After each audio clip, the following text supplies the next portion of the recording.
Баршаңызға қайырлы күн достар. Бүгін сіздерге әмбебап қамыр илеу жолын ұсынатын боламын.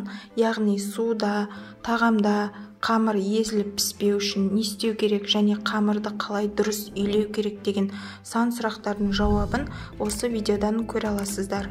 Ол үшін видеоны соңына дейін қараңыздар. Салқын суымызға біраз қасық тұзымызды қосып, жақсылап ерітіп аламыз. Салқын болуы маңызды бұл жерде судың.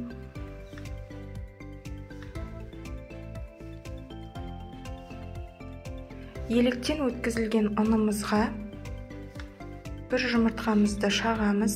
Менде бұл жерде 1 килограмм ұн. 3 ас қасық сұйық май құямыз. Енді осы қоспамызға суымыздың барлығын бірден құйып жібереміз. Аз-аздан құятын болсаңыз, сіздің қамырыңыз бос болып кетеді және суды көбірек ұныңыз қалауы мүмкін. Сондықтан қорықпай барлығын құйып жіберсеңіздер болады.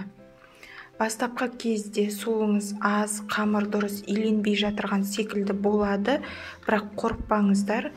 Бұл қамыр өте керемет үйлесетін, өзіңізге ұнайтын қамыр болып шығады. Бар жоғы иін қандырып, иі қанғанша илеуді жалғастыра берсеңіз болғаны.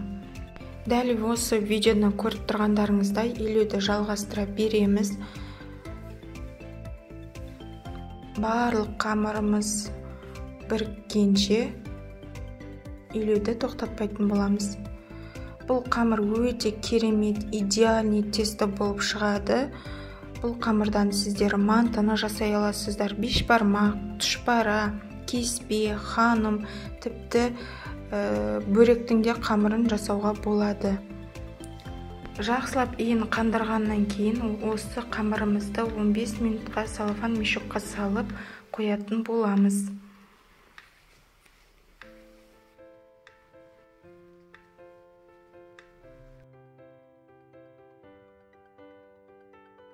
Он 15 минут уақытымыз өтті. Енді осыны ашып, тағы да бір иін қандырып, 1 сағатқа пакетке кері салып қоятын боламыз. Міне осындай қамыр шығады. Пакетке салуды ұмытпаңыздар. Бөлме температурасына 1 сағатқа қалдырасыздар. Содан кейін барып, өзіңіз неше бөлікке бөлгіңіз келеді, яғни зуалаға бөлгіңіз келеді, сол зуаланы осы қамырдан шығарып аласыздар. Бастапқы кезде 2 зуала қамырға бөлген болатынмын. Артынша сосын 3 зуала қамыр шығардым.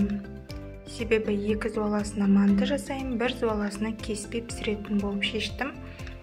Сондықтан артынша 3-ке бөліп келтіріп алдым. Манағы пакетімізге біраз қасық сұйық май құйып, зуалаларымызды салып 20 минут көлемде қалдыратын боламыз. Себебі қамырымыз езіліп піспеу үшін. Міне осындай қамыр дайын болады. Осыдан сіз манты, кез келген тамақты пісіре аласыз, ұн қосылатын. Арнамнан мантының рецептісін көре аласыздар. Сіздермен болған Замира, астарыңыз дәмді болсын.